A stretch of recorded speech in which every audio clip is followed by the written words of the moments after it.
fiercely pursuing accountability on policy and implementation. It's time for another DJL7 candidate interview. Hey, what's up? It's your boy DJL7. As you know, I'm interviewing candidates from all across the nation, and today I have a very special guest. But I'm going to let him introduce himself. Go ahead. Oh, my name is Jess Hisel. I'm an independent candidate for a governor here in Wisconsin. I got tired, frustrated, and I'm standing up. I have had enough. And I'm an Air Force veteran, engineer by trade, and father, husband. I'm just frustrated with the system, and we got to fix it.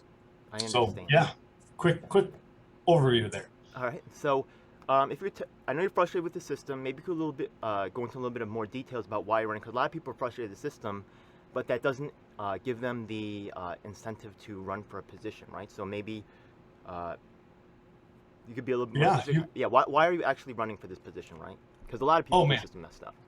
Oh, yeah, you betcha. I looked at it and I started to do this platform and I said, holy crap, everything is broke. So what is actually needs to be fixed? So I've been a huge fan of public education. I have nothing against private education, absolutely none. But the public education needs to be fixed, not just by the funding, but by the quality. Then you got to look into the crime that's just shooting up. No, the police do not have the support. Defunding was a horrible way to go. Start looking into the mental health care. You'll start looking into the healthcare in general. There's no support for any of that stuff. Healthcare prices have run rampant.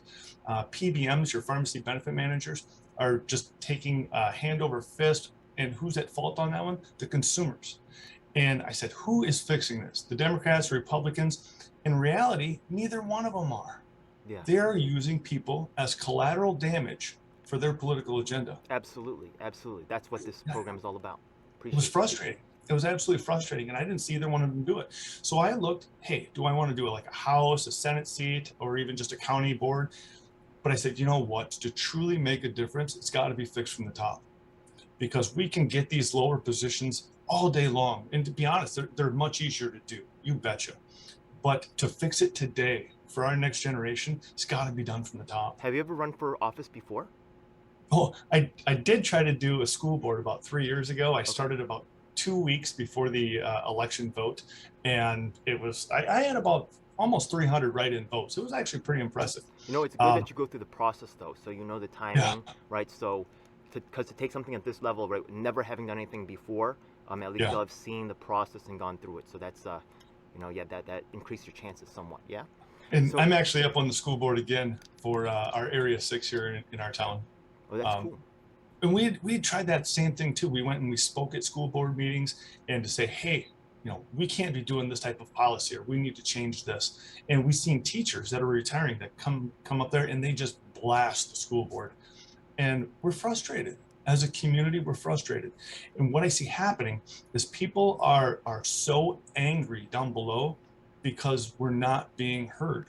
Absolutely. Right? It's like, I always use the analogy when I tell my kids to pick up their shoes 10 times, and the 11th time, what am I doing? I'm yelling. And I think that's where we're at as a society.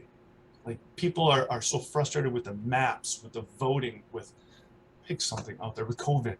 Yeah, everybody's they're playing games. It's like it's insulting, really. Yeah. So there's a lot of people who say similar things. They sound like they're gonna do the right thing, but actually, I'm looking for people who have sacrificed, people who have accomplished things, right?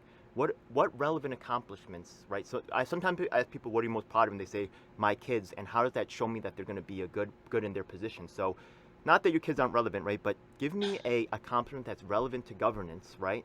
That shows me that you are qualified for this position. So what accomplishment are you most proud of achieving? I'm absolutely for freedoms, right? Let's start there. So let's start giving some of those rights back to the people. So libertarians, I'll get into my qualifications in a second, but the libertarians say, hey, let's take some of this power from the government and start giving it back to the local governments. That's amazing. And I seen a lot of that when I was in the Air Force, like a lot of the spending that happened and just the whole structure. I love the military structure. That was amazing. But you don't see any of that play out into our local governments. So I wanted to bring some of that military structure back into our local governments to actually start, having them do their jobs for one, and being held accountable. They need to be held accountable for their actions. Then this last over 5 years, I've been involved with the University of Wisconsin. That's currently where I work. I take care of I'm an associate director for facilities over there. And I see the state spending and how it works and the red tape behind that. And we have got to get rid of the red tape. When people come to me for projects to start getting stuff done, we need people that actually do the job, that get in there to work to do it. They come to me because I actually get stuff done. And we're tired of the whole red tape and stuff taking years. So what specifically did you get done? Because that's really a big concern here, right? Yeah? What have you betcha. accomplished? Number one, the budget for our entire facilities for the School of Medicine and Public Health. Getting a handle on that and making sure that we're spending accordingly and everything's being, sent out correct. And that wasn't happening. Stuff was just getting paid and money was just getting thrown out, and there was no checks and balances behind some of that. So we started putting like audits onto stuff, and to really look into see how are we spending it.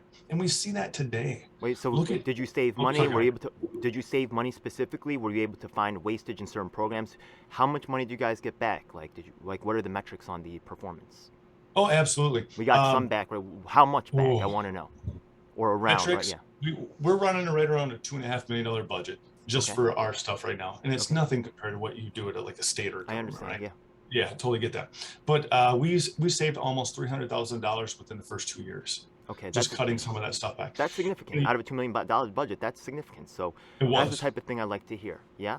Okay, a lot of people don't have that, pedigree. So appreciate that. Yeah, it's all about what we're actually spending our money on.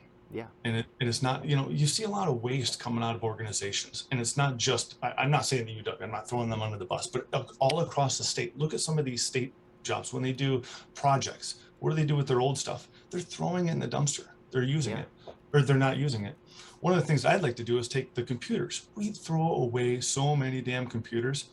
We'll change the hard drives, but let's get into the jails and the prisons so we can start some online programs for the incarcerated. That's a great idea. Actually, I have questions that we'll be addressing those. Okay. We'll get to those topics. No, it's okay. I appreciate that very much, right? Actually, a lot of those things are starting to line up.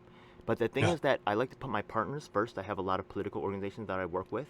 So I just want to clear those things out of the way first. So first of all, do you support the freedom of Julian Assange? I don't know everything about him, but I don't know a lot of the story, but everything that I know, from what I understand, he's just getting information out, isn't he? Yeah, I appreciate that. Yeah.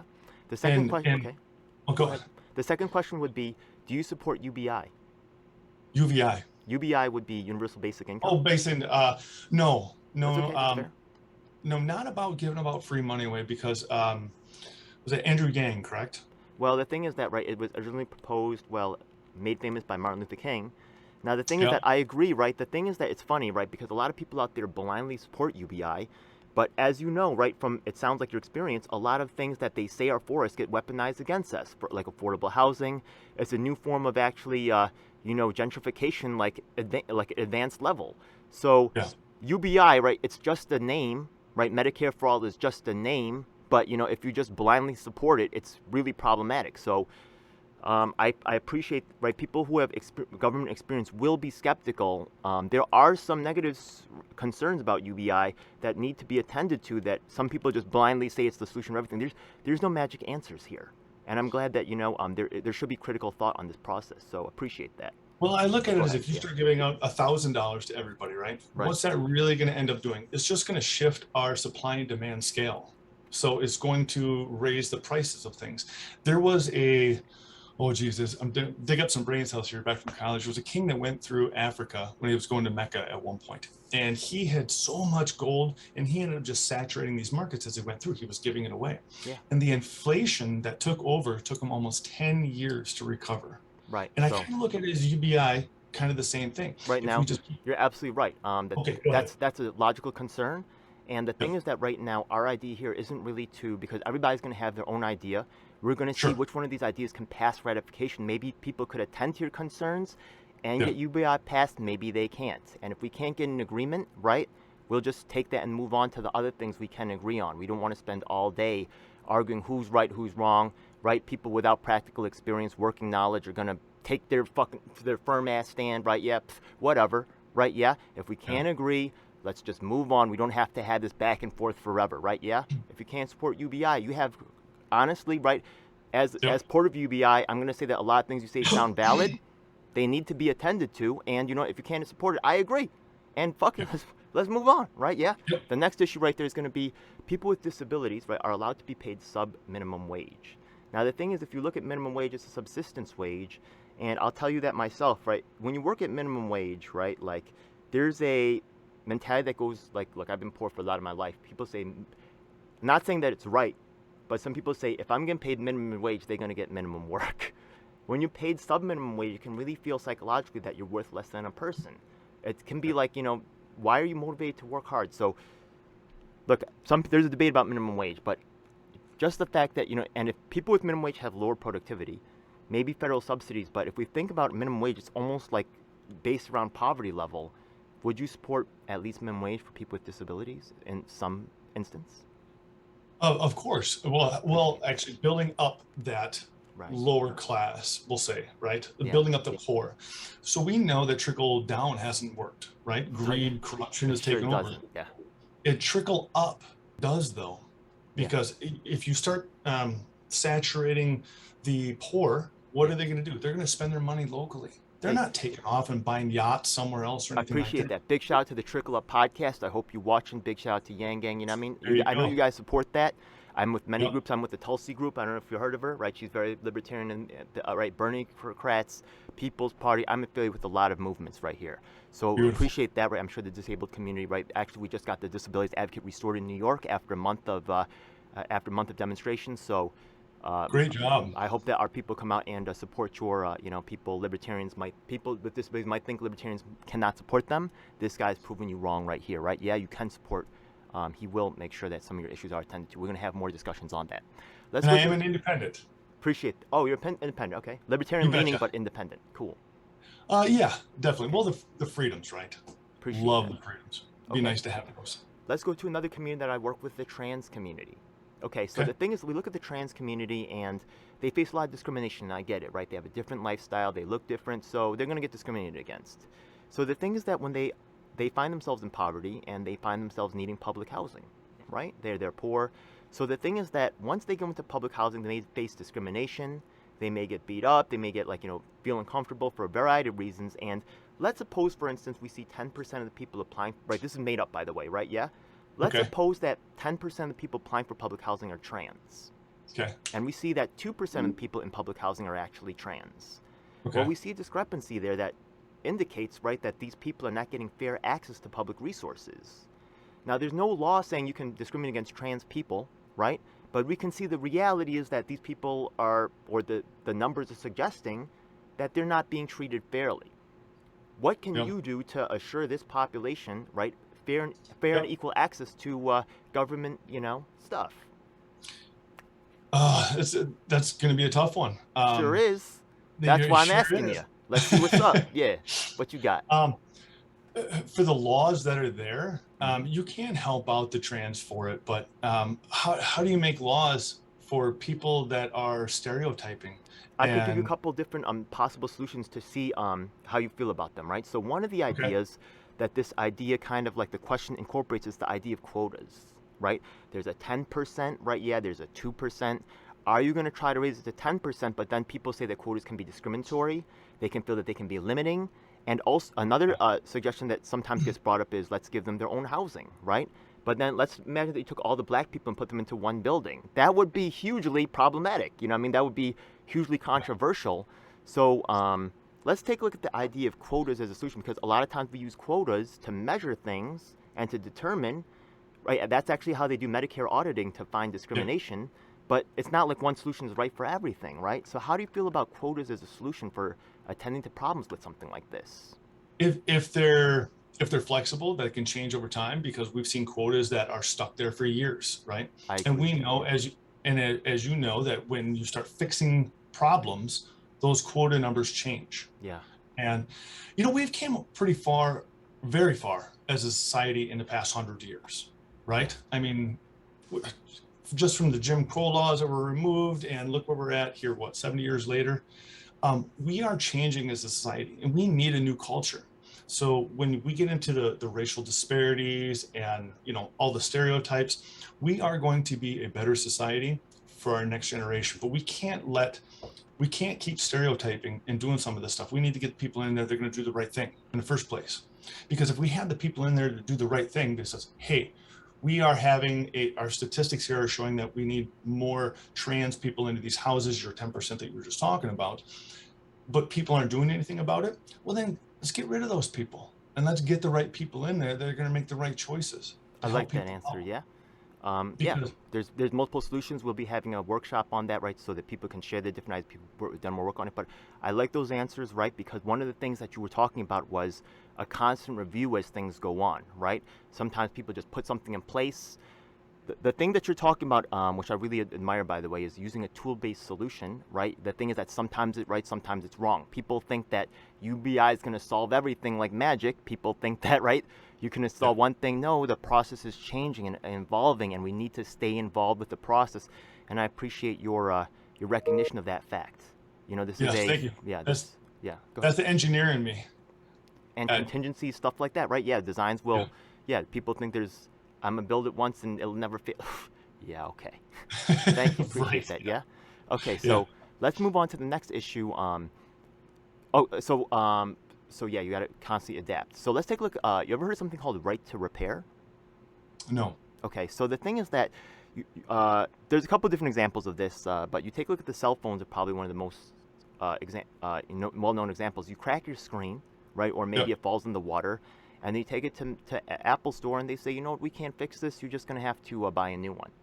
Yeah. But the fact of the matter is that you could take it to an individual repair shop, and they're like, oh, and they do fix it often, right? They're not authorized, so you break your warranty. But the thing is that now what they're doing is they actually put an ID inside the screen. So if you try to change it, you cannot change it. You know what I mean? And actually, if you ever go to McDonald's and you see that the ice cream machine doesn't work, that's because the company that gave McDonald's the contract, they have a predatory right to repair. They have the right to repair those machines. So it costs like 10 G's every time they fix it. So nobody wants to fix it.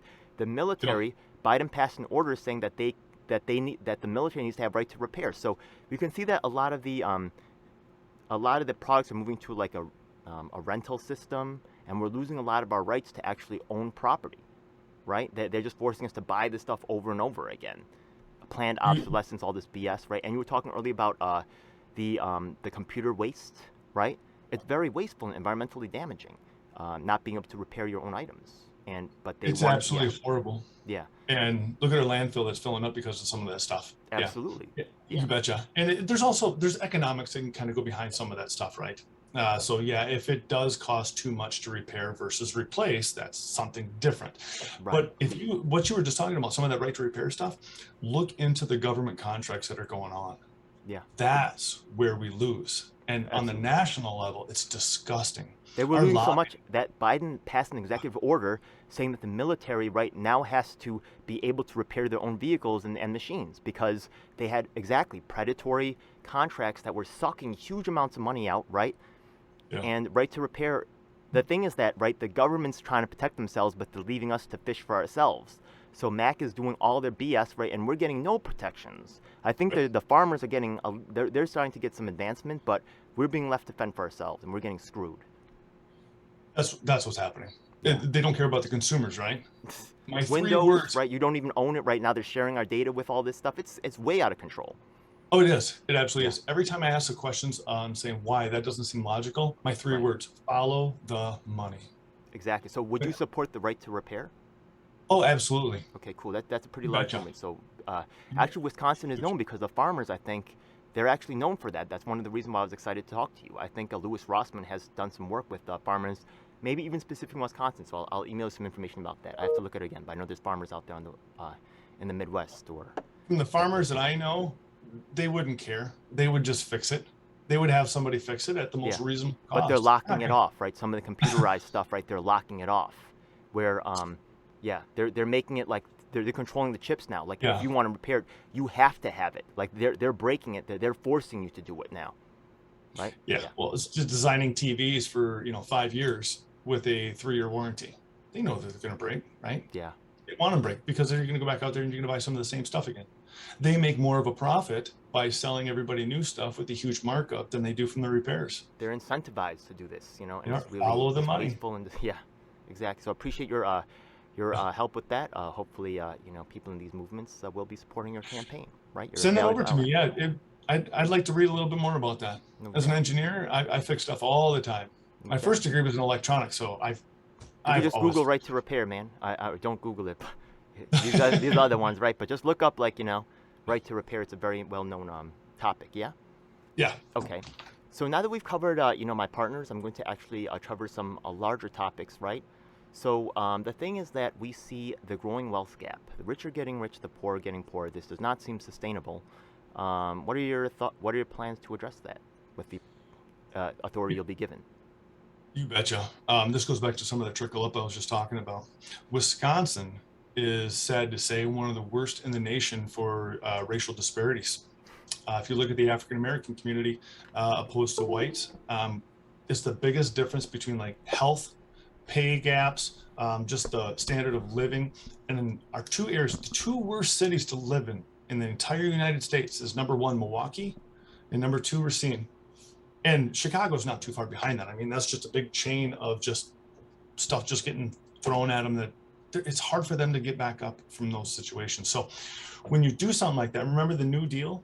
Yeah. You can build up these communities by hiring within to, number one, repair the roads, repair the lead pipes. There's a huge lead pipe problem in Milwaukee. There's lead paint. You know, there's obviously some health factors that come behind that.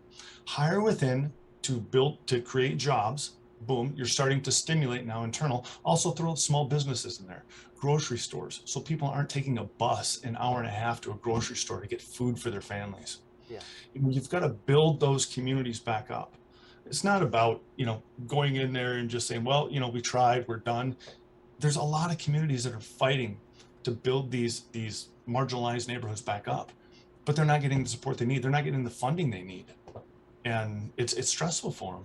So you want to start fixing some of the inequalities between people. I would start there. And rural America has the same problem too. Okay. So we're sorry. No, I appreciate it. Yeah, I think that was a great answer, by the way. Thank you. Yeah, that's exactly the type of answer we're looking for, right? Yeah, people that will stand up for the little people. Thank you.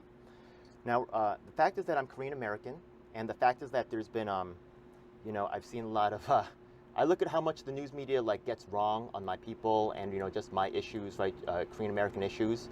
And I honestly like don't really take them that seriously anymore. You know what I mean? So all this Russia-Ukraine stuff going on, I really haven't been paying attention. But last night I was watching with some friends what was going on, right? For the first time in I haven't really paid attention. They said that the U.S. has troops over there with NATO fighting against Russia. I said, what? Are we going to have a freaking nuclear war? What the? Right? You've been a U.S. veteran, and thank you for your service, right? That's a big reason why I'm a Tulsi supporter, right? People that have sacrificed to put their lives on the line. What's your idea about military reform, things like that, right? Yeah, go ahead. We need to get our stuff out of other countries. We don't have any rights to be over there. NATO should be able to handle that. Okay, they've got the sanctions kicking. It's a big thing because of the oil, and I was going to talk about that on my show. That's tonight. The imports, Russia has about 8% of the world's oil that they're trying to export, and that's why China's really not taking a big stance against them, right? Because China's getting a lot of their oil from there. So it's a fight about money. It's a fight about that power, a lot of the resources that Ukraine has. NATO should be able to handle this. We shouldn't have to get in our noses into everything. Now, 9/11 was different, right? Yeah. They physically attacked our country, and people died, sacrifices. And then they flew out those Saudis on first-class jets back to Saudi Arabia. Yeah. Yeah. So I'm. What? What? Okay. No, you're fine. Yeah, go ahead. That just blows my mind. Go ahead. I'm so sorry. No, we just got to get out of these other countries. We have a huge, what do we have? $778 billion in our military budget. Our military budget went up after we left the war in Afghanistan. It went up by almost $100 billion. How do we exit a war and our budget shoots up? Doesn't make any sense. Follow the money. I like that. Yeah, it's corporate donations and corporate welfare, and it's disgusting. If we can follow the campaign contributions back into corporate welfare, they're tied together. Okay. A lot, Appreciate man.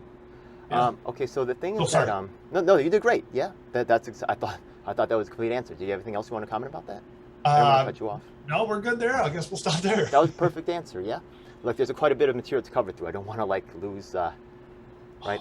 I'm sorry. Don't I've worry. been playing in this arena for at least almost 2 years, so Cool. you gain a lot of knowledge. Word up. A lot of knowledge. Word up. So okay, so the thing is that a lot of times last summer, right, things were cooking off, right? Criminal justice reform was definitely a topic of interest, right? We had protests, dead minorities, right? So what's your thoughts on criminal justice reform? I kind of touched a little bit on that earlier, right? Okay. The two questions that I started asking myself is, number one is, how do we keep people from being incarcerated? Okay. And number two is, how do we keep people from not coming back to be reincarcerated again, right? Mm-hmm. So one of the things that I was talking about earlier is building up some of these marginalized neighborhoods. Yeah. This trickle up, you have to feed the poor, right? You have to build them up. A lot of your crime is down at that lower level, all right? But they're also unhappy. Why don't we go after some of this insider trading that's going on as well? Like, Congress made $290 million last year in their stock market trades. Martha Stewart went to jail for $43,000. Why don't we start going after some of that? So anyways, that was a little segue for that one. No, that was perfect. Yeah, absolutely. We got to hold people accountable. Everyone should be. It is. It should be fair. I like that. That's exactly what I love to hear. Thank you. Yeah, they should be accountable. Why are they? Why are the rules? The rules are for thee, not for me. Yeah, right. Nobody likes that. Right. Appreciate that so much. Yeah. Actually, just so you know. Go ahead. Just really quick. It is about building up the poor, right? You start trickling up, feed those the people and build up those neighborhoods. But then the other part is how to get people from not being incarcerated again. So we have a lot of government contracts that are out there. If we can start working for, you know what, you want a government contract, you're going to start supporting some of those people that are incarcerated. So when they get out on day one, they have a job. That is huge. Even if it's going out to the construction places and they're pushing a broom around and they're, carrying lumber, cutting some stuff up, start there, build it back up. Yeah. And making sure that they have a stable job and a stable life when they get out. And I'd like to use some of those computers I was talking about earlier is to start educating some people. Right. We have interns that we can get from colleges all over that we give hundreds of millions of dollars to. They could write programs for your STEMs, for reading, for math, everything. Yeah. Actually, when you talked about like the powerful people in charge, right? Actually, by talking with a bunch of the other candidates, some candidates have different levels of expertise. I talked to one last night from, I believe, North Carolina, who actually works on people who've been in jail and to get them readjusted to society, right? Reentry programs. Then we have another candidate, I believe, also from North Carolina, who's also worked as worked in law enforcement, and we can get both sides of their understanding to get common sense laws passed. So one of the correction officers, I think that she actually said that she believes that there should be an end to qualified immunity. So that may be something that we can actually write. Qualified immunity says that some people like police or doctors, right, even if they screw up, right, they're immune, right? They don't have to worry about it because of, right? So, and I understand some of the arguments for it and against it, but I do think that people have to be accountable, especially if they're put in a position of. So that may be able to pass, right, a majority of third-party independents to take on the duopoly, right, the people who are protected, who are not liable for certain things, like these Congress people. So together, I believe that we can develop a stronger and more, a more comprehensive platform to really address these issues in a planned way. So I really look forward to your participation with I think we have the criminal justice reform event that's coming up at the end of the month, right? And we actually invited some activists, stuff like that. Just so you know, we did a panel in New York City on police reform with a former police trainer named Bill Pepitone. We also had a guy who was formerly incarcerated, Devon Nash, and also we had the blessings of Serpico. I don't know if you've heard of Serpico, but he was famous for doing the napkin. There's a movie about him with Al Pacino.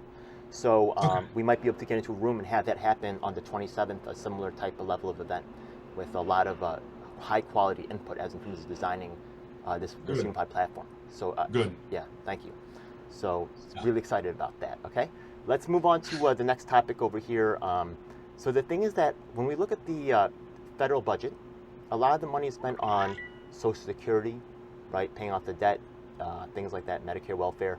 What are your ideas on these large general welfare programs Well, some is economic. I talked about that. So let's focus on Social Security, the Medicare welfare, right? What are your ideas about those types of, a lot of people are concerned about making sure that they're still going to receive those benefits, right? So what's your position on that? Those are huge, right? They are We significant obviously, spending, yeah. yeah, we obviously need those. Our debt is not helping. Our Social Security debt alone, the intangible things, that's even further along than that $30 trillion that they state over there. The problem that I have with our budget that we have in the United States is the spending. Yeah. And we're not spending it correctly. Absolutely. What do they have about, I want to say $800 billion that we're paying in principal and interest on that? Yeah. I mean, it's disgusting that we've gotten this far. So if our tax page, or if our tax bill is 44,000 pages long, the loopholes in there are insane. Yeah. We've got to get a handle on that. And I'm sorry, businesses, but the big businesses are making a killing off of the people. And if we can get that back to paying their taxes, all right, I'm sorry, the big businesses, they won't be able to hire as many people, but you know what's going to happen? Other small businesses will start up. When we have a thing for, it's called need here in America, businesses start up to fill those needs. It's a supply and demand. And if you saturate a market, your prices go down. Yeah. And that's what we need to have happen. If we taxed correctly on corporations and got rid of some of this lobbying that's going on out there, then we're going to actually have a good revenue stream coming in. And if we spend it correctly, we're not going to be in debt. And we can afford more trickle up events, your Medicares, your Social Securities, your low income houses. Build that back up. We have got to be better as a nation. And we're failing. Absolutely. You're so right about that. And I'm glad that you see that. I'm actually a homeless advocate. I work closely with the shelter. And the thing is that in New York City, they appointed some guy for like $100 million. He was married to Cuomo's cousin and stuff, and he got huge amounts of money. He didn't make any changes. Actually, there's an investigation he's gotten rid of.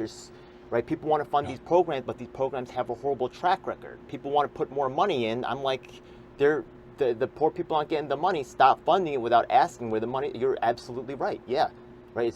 People just say, "Oh, you got to fund it. You got to fund it." What is it funding?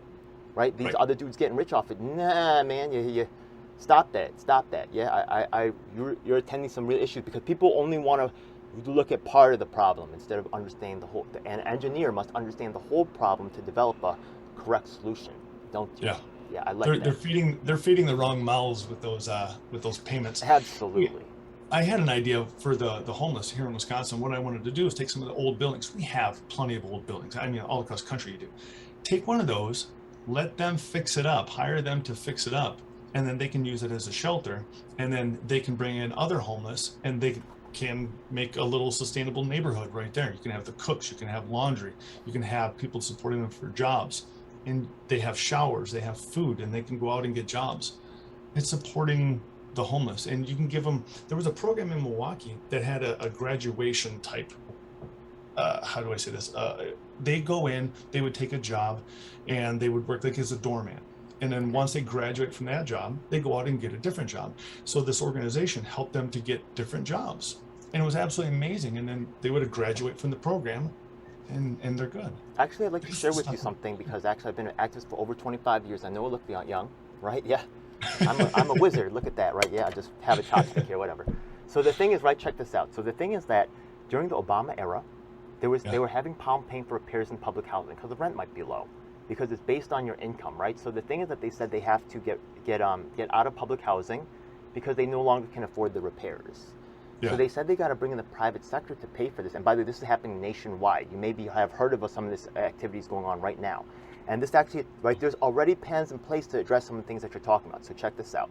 Yep. So the thing is that they have problem paying for repairs, so they said that they need to bring in the private sector to help pay for repairs. I mean, already, right, some people get nervous about that, but this could work. It could be, sometimes it doesn't work out, right? You already feel like, so the obvious question is what's going to happen to people that are living there, right? You sell it to developers, right? They could get screwed. So the thing is that we were told, remember I said private sector, not private industry. So the thing is that it was sold to us activists as, remember, there was no like outcry during the Obama era about this plan. There was some amongst the activists, the people who knew what was going on. So this was what was explained to us. We were told a second flight should occur, and that the public housing, the people who are living there, would have the right to buy the apartment. because it's public housing, once you change the zoning from public to privately owned, it will rocket up the value of that property, right? Because before it might get $100 of rent, now it could get market value. So that immediately raised the value, and those people and the poor people who are living in those buildings, right? Exactly like you said, like dressing up those buildings, they are given a stake of ownership in the community. So when the property values go up, the gentrification that might happen, they're invested stakeholders in the community where they may have been living for generations, right? So that this plan is in place, but what's happening all across the country is people are not being told about this. Their properties are being sold to large-time developers, and they're cashing out big time. So the Public Housing Symposium, by the way, they're a large population, and they might be able to help, right? Someone like yourself, right? They're very densely populated. That could be a community that helps you get elected. So we're actually trying to put together communities and stuff like that to really get interested and provide you with the firepower you need to win, right? Real grassroots stuff. Okay? That'd be awesome. No doubt. And Go ahead. and that's follow the money. Look at the greed. Those corporations that are coming in and doing that. What do they say? One out of five houses is owned by a corporation nowadays. Yeah. I mean, it's disgusting how we've gotten that far, and the government is letting it go there. Wait till you check this out, right? Yeah. Who's buying the public housing properties? Okay. Here's what's even freaking sicker. Okay. Who's one of the largest landowners of property in New York State and New York City is going to be NYU. Who bought the Kips Bay apartments? Cornell Pace. These schools, which are overcharging our children for information, which is BS, right? The cost should have gone way the freak down.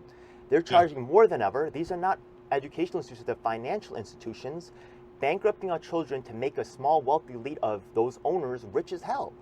Right now, the student debt is $1.4 trillion. The endowment for Harvard University is over $50 billion. They're just sitting on $50 billion that they've collected.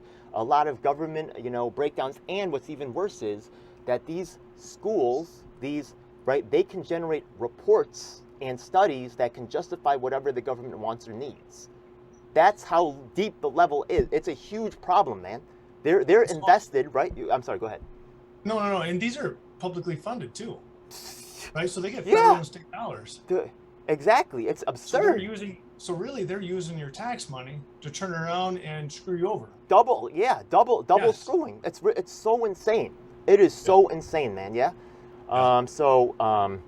Let's take a look at that's a good segue to educational reform, right? We take a look at the costs of education. We look at the outcomes. It's pretty freaking poor, right? We take a look at the student debt of this country. It's set to be another bubble right there. What are your plans, right? 1.4 trillion in student debt. What are your plans to really, or what are your ideas to maybe address these things? In Wisconsin, what I'd like to do is, of course, there's FAFSA. You obviously supporting that, right? Because that helps. Federal student aid. I think most people know that, but some people might not know. Yep, no problem. But also having the state one, right? And when we do have one in here in Wisconsin, but it's not really all that good. In fact, they give out for a lot of doctors and stuff like that for their education, which I'm not 100% behind, especially when we need more mental health care nowadays. And they're not giving it out for more mental health care support, like psychiatrists. Okay. Yeah. Sorry. No, it's okay. I have some thoughts about that, but go ahead. That's cool. Yeah. And then getting the college costs down. As a university, there's a lot of cost savings that could be done. Absolutely. The fraud, waste, and abuse that could be just went through a university, all universities, and say, hey, let's be wise with our money. All right, let's look at our architectural designs, and maybe instead of buying a $190 million building, you can probably get it done for 120, maybe. Exactly. Exactly. Or just the renovations that can happen rather than to rip one down and put one back up. It's a quarter of the cost. Yeah. And you know what? These state schools, the government officials are using them for their wedding freaking craps and all the these big expansive nice with the nice freaking lawn. Get that crap. That's not your business, right? This is not. Yeah, it's absurd. Appreciate that. Yeah. What about the student debt? Because that's really I understand that. I honestly feel like we're going to see, right? Yeah, but remember, we want to pass certain things that the whole that the third party independents can agree on. What about rating the $54 billion out of and taking back all the properties, going to these schools and just taking their stuff, and like that $54 billion, or if they have properties, selling them off. Why are they buying these properties? Buy them, resell them off, And then, you know, it's like these, when these businesses fail, we're bailing them out. If we're bailing them out, we should just buy them out. They should become our property, right? Stop giving these, rewarding them for failure. It's insane. If a taxpayer uses the money for it, then it should be the taxpayers, right? Yeah. Yes. Yeah. Right. Exactly. So, would you be down to maybe raid these Harvard's endowment fund and just use it to pay off the student debt? Why are they saving all that cash? What does it have to do with education?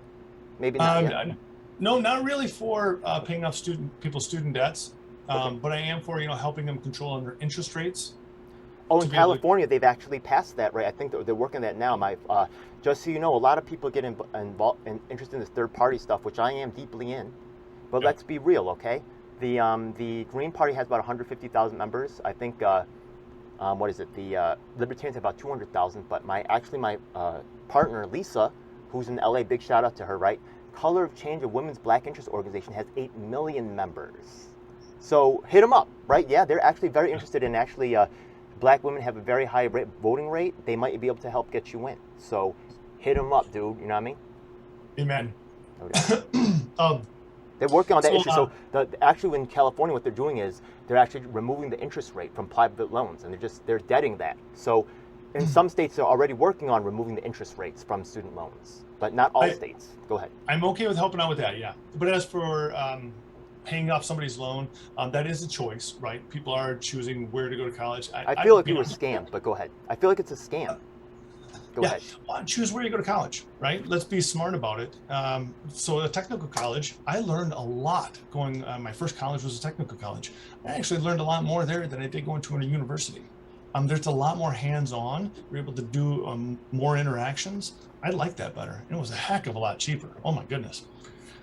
And but the problem that I have with paying off people's student loans is, like, let's say your farmers aren't getting that.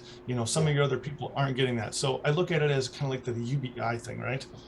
To where, I hate to give people money and not other people money. So that's my issue with that. I get that angle too. About it. I get that angle too. I'm not saying it doesn't have any ability. It does.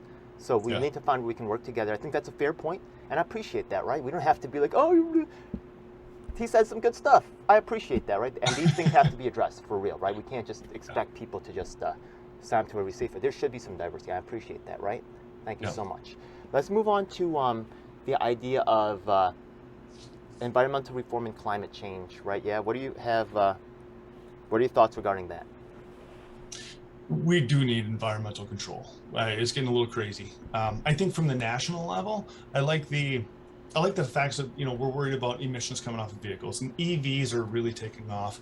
I'm not really a fan of the tax credit for buying EVs, because a lot of people that are buying EVs can't afford EVs. EV means electrical vehicle. Yes, I'm sorry. No, it's okay. Yeah, it's okay. Yeah. So a lot of people that are buying these electric vehicles already can support or afford them. So the tax credit behind that, I get it, because then it gets more out there into the market. I wish they do it a little bit off of the pay scales, though, to be honest with you. To where, if they want to go up to the 12,500, it's currently, I believe, at 7,500. If they wanted to go up to that 12,500, give it to somebody that only has a $40,000 or $50,000 income. Give them that benefit of the doubt, not somebody that's making $200,000. So I think from the national side, I like that portion of it. There's a lot of greenhouse gas emissions that come off of factories. As an engineer, I know that there are solutions to those problems, but the factories aren't doing that. And why? Because they don't want to spend the money to do some of that stuff. A lot of our water runoff here in Wisconsin is the same way. The forever chemicals, when you get into the PFAS that get into the grounds, same thing. There are engineering solutions for this stuff, but they just opt not to do it.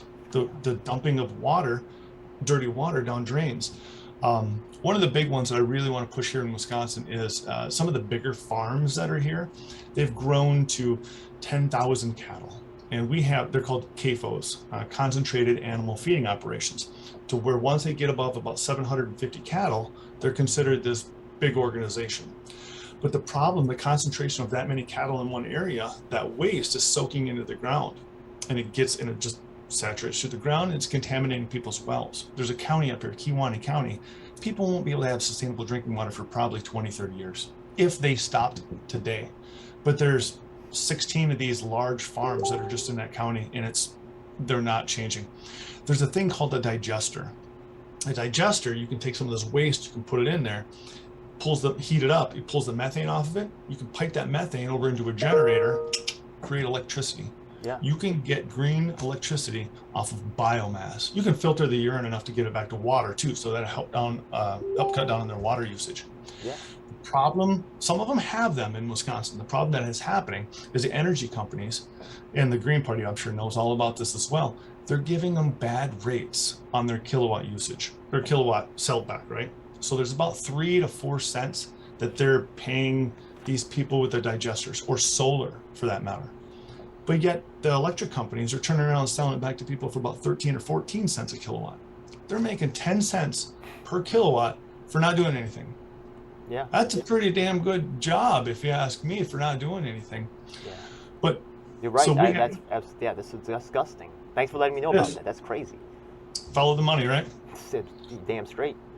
Yeah. So all we gotta do there is just make sure the electric companies are paying green energy enough that it makes it more sustainable, not sustainable. I'm sorry. Paybacks, that people get good paybacks. Appreciate that. Another problem that we're dealing with right now is internet censorship and big tech control. Actually, what we see on Facebook and YouTube is they're designing it to control our thoughts, right? You start looking up certain things, then you start getting certain results back.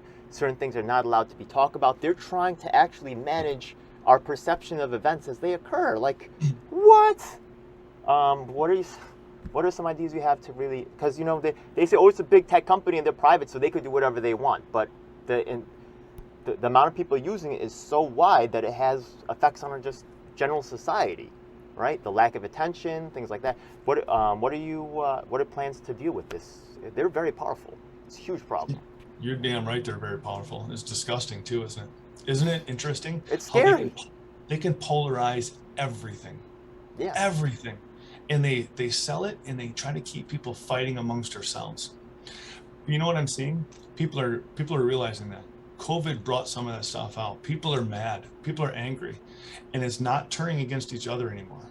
It's starting to turn against them, and they're being called out for it. Look what happens to CNN and Fox and everybody, right? Some of the stuff that they say, sure, it's true. You can fact check it, but then when they twist that side of the story, right? Yeah. And make people angry about it. So what do you, right? So we all understand. No, we all understand it's a problem, yeah. Right?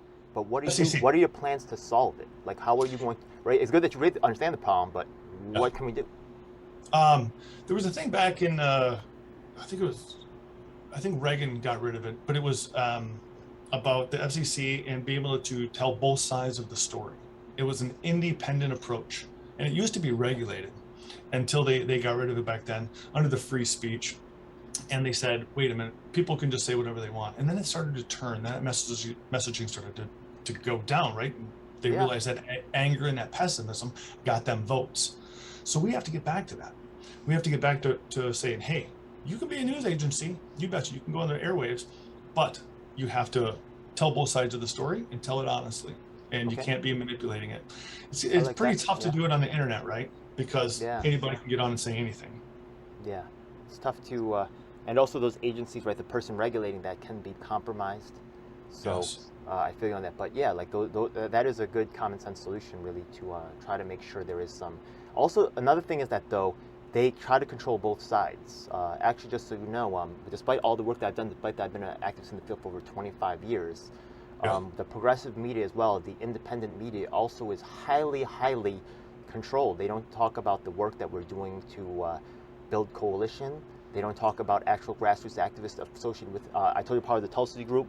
You never hear about the grassroots activists, right? It's just even though I'm a fan, the same thing's true in the Yang Gang, the same thing's true in the Bernie movement, right? There were certain selected people that's allowed to talk about it, and everybody else working on the ground, silenced. It's insane, right? The amount of control that's really going on. Right. Appreciate that. Yeah. So go ahead. Yeah, I was part of that freedom ride that went through Wisconsin here too, and surprisingly, it did hit a little bit of the media, but not a lot. I mean, they came on thousands strong. I'm glad you have your own show. Actually, we're going to talk about that in a second, right? Actually, what we need to do is people like myself and people like yourself, however the race goes, we're going to keep working together, right? Hopefully you win, right? Yeah. We're going to Yes. keep working together and keep working for this change. They cannot stop that. And we have to, people that invested, right, people want to watch the, honestly, the independent news people that look like the news media that they're used to, yeah? You're going to get the same results. Stop that, yeah? Listen to people like us that are on the ground doing the work, yeah? And stop paying attention to the bullshit crap, yeah, okay? Thank you so much. So let's, I think you're really cool, actually. How can people find out more about you? You got a website, you update social media. Tell us about that. You betcha. I got my website out there. It's Jess Hisel, the number 4 governor.com. So Jess Hisel for governor. And JESSHISEL? Correct. Thank you. Just want to make sure. Okay. No, you're good. Visit the video afterwards. Put it in the comments, right? Put it in the links right there. Go ahead. We'll so you got that. What else are you putting stuff out? I also have some social media feeds out there. I'm doing my best to stay on top of them. It's tough when you have 7 feeds, right? I feel you. What about that podcast, though? You said you have like a regular show? Yep, I've been doing a GCD network, it's called. So gcdnetwork.com. You can see some of my past shows that have been on there as well. And we just get on there and we just talk. We usually pick some topics. This week, I wanted to talk a little bit more about the oil. You know, a lot of that Keystone pipeline and stuff like that people have been wanting to put in when there's already one there anyways, right? Okay. And where the money is, follow the money. Every time I do ask these questions, I'm always looking why, and it's follow the money. Is there a link from your from the Jess Hisel for Congress? Is there Jess Hisel for governor, right? Is there a link? I'm sorry, yeah. Is there a link from there directly to your podcast? You betcha. You can go right on to Jess Hisel for governor, and all my information's there. In fact, a lot of these plans that I was talking about, those are there. Yeah. Some of those, there's been so many more brain cells that I got to get down onto a piece of paper and get out for everybody. But yes, you can find out some of my solutions there. Yeah. I understand the social media, like I'm wearing so many hats, doing so many things. It's hard to update all the social, I'm completely with that. But once again, right, check out the Jess Hisel for governor. Make sure he'll probably update all his social media links there. And you should, honestly, I'm subscribed to everybody's stuff. So I stay in contact with everybody. It's insane. It's a lot of feeds coming at you, isn't it? Too much. I know. Yeah, it's horrible. All the people complain about getting emails from the Dems. I get emails from all the Dems. Oh, it's insane. Yeah. Oh yeah, I'll easily 30, 40 emails a day, not counting all the Twitter feeds and Facebook notifications. They come right at you, don't they? Yeah, that's do. all good. So what about the okay, so we're getting towards the end. I'm going to ask you this one. Oh boy, yeah, this is actually a crazy question right here. So look. Yeah, this is the killer question right here. Okay, look, one of the things that I really am very passionate about is fighting the corruption. Now, a lot of people say they're going to fight the good fight, yeah? But then when I ask them how are they fighting it right now, the only thing they can talk about is Pelosi or something that everybody else knows about. In their own real life, are they ready to pull the trigger? Can they point out corruption in a way that other people really aren't? Are they ready to name names? Show me you're a fighter. Show me ready to take it on, pull the trigger on something, right? Yeah, show me, preferably, right, a specific politician or a specific system. I could tell you right now about the judges, right, now part by county committee we're trying to take over. Just so you know, let me talk about this program right here. Okay, so the thing is that here in New York City, there's something called county committee, right? And the thing is that they appoint judges, right? Usually the last line of defense. They also, 1/3 of elected officials, right, when they leave, right, they leave early for some reason, retire, fired, right, just get out for whatever reason. This county committee appoints a nominee to go in for special election. So it's a very powerful position to be on county committee and to control that thing right there. Now the thing is that those people are running for office and they can be great contact. I don't know if this is happening in your community, but by contacting those, you could go to like a freaking mall and tell people, Jess Hisel, are those people going to vote?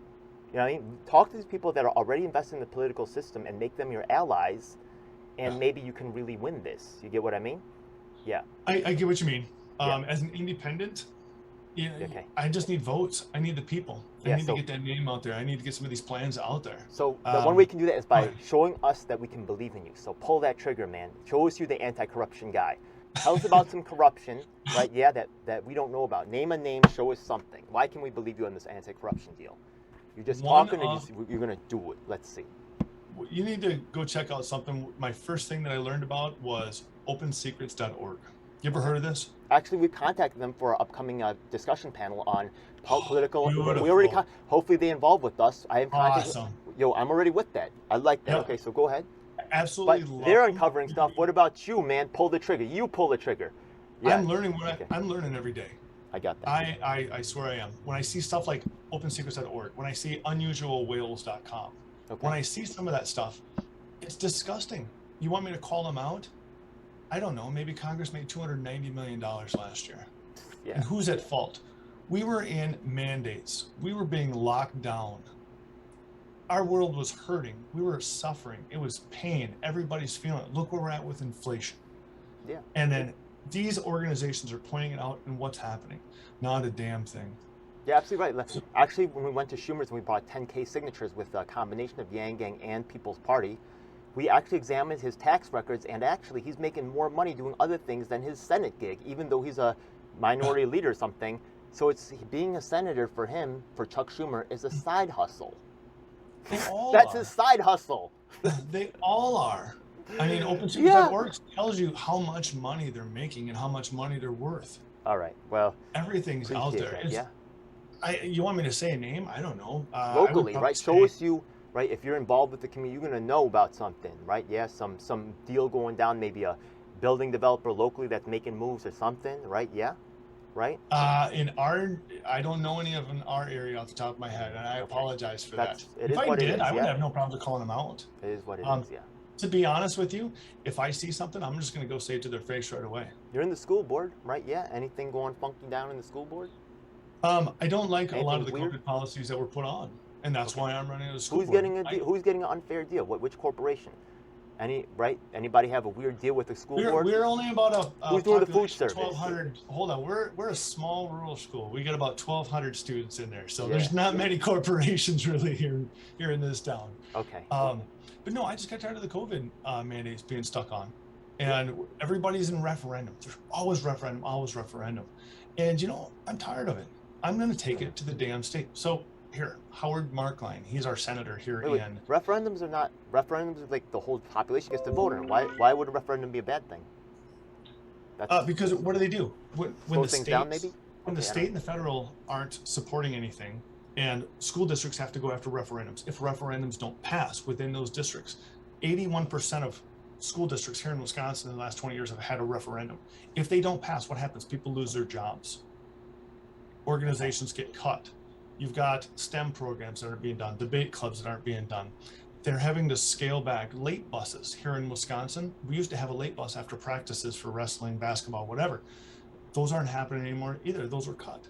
So a lot of these budget cuts that are happening, our current senator, Howard Markline, in our area, he is the founder, he's the chair of the Joint Finance Committee.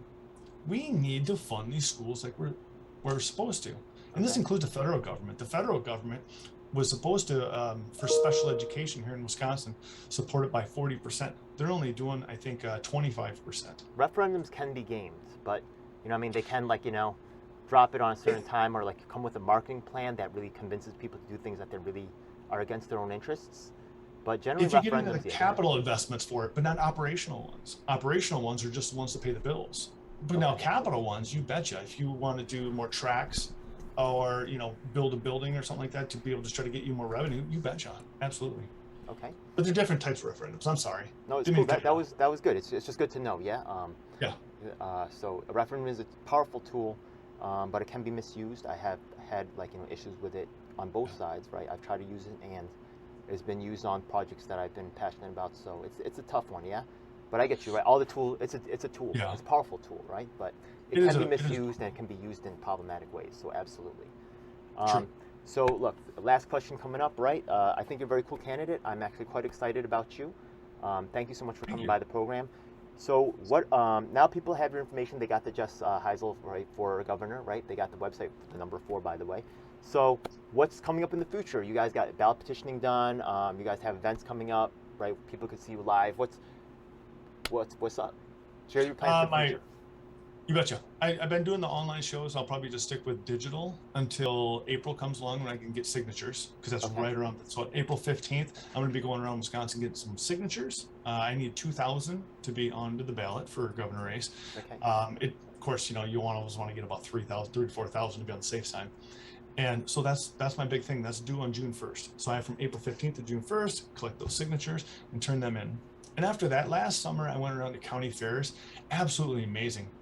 Just talking with people, hearing their stories and their anger and their frustrations. I always try to get by a Republican or a Democratic booth because I love messing with them, asking them questions, right? And a lot of the people from those organizations will come over to me and be like, thank you for doing this. Absolutely appreciate it. They are frustrated with their own damn party. Appreciate Everybody that so much. Hey man, that was a real dope interview, man. Yeah, I look forward to working with you. I hope that you attend some of our panel discussions coming up. God bless. And just before I go, is there any last thing you want to shout out to tell the people? I actually do want to thank you for reaching out to me, because what you're doing and kind of uniting and the collaboration, that's what this country needs. We have got to unite behind this stuff.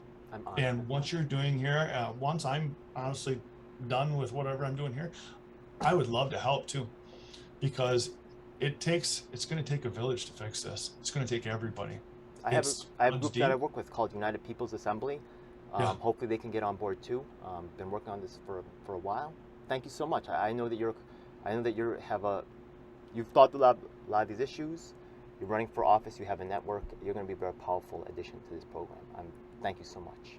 I appreciate the time. Thank you so much for reaching out to me. If you ever need anything, I'll help you out how I can. That's what I do. Thank you so much. It's a dark day in our nation when high-level authorities will seek to use every method to silence dissent. The truth must be told. And if you want the truth, you need to check out independent media producers just like myself, DJ L7. You should subscribe and hit the bell icon to get notifications when I release a new video. Truth of these we words are on all is the beyond major doubt. platforms. That includes Facebook, Twitter, Instagram, and of course YouTube. Unfortunately, we have definitely seen that these mainstream outlets will cave to corporate interests, so we encourage you to join our independently moderated communities of Reddit and Discord. We also encourage you to subscribe to us on BitChute and Daily Motion so you can see the content that YouTube doesn't want us to let you see. Hey, now it's time for the most important part of the video. That's right. It's time for us to tell you about the Taking Action group. Do you need an activist? Or maybe there's no activists around willing to help you with your cause and you need to learn to become an activist. That's exactly why we're here. Every week we get up with people from across the nation, in fact even sometimes internationally, and we develop strategies and a game plan to address the issues that are affecting all of us. Every week myself from New York City and of course my co-host Lisa from Los Angeles provide a coast-to-coast perspective on what's going on in the country. If you want to donate to help out with expenses, travel, equipment, stuff like that, then I definitely appreciate it, and you can hit us off at Venmo or PayPal. Thanks a lot. Hey, by the way, we also have a merch store, so check it out. Oh my goodness, it seems like you've reached the end of the video, so make sure you check out some of our other videos. Make sure you subscribe. This is your last chance to do so thanks a lot. And looking forward to seeing you on the next one. Hope you guys enjoyed. Please comment below if you have any questions or issues you'd like me to address. And if you're an activist, the time to make things happen is now.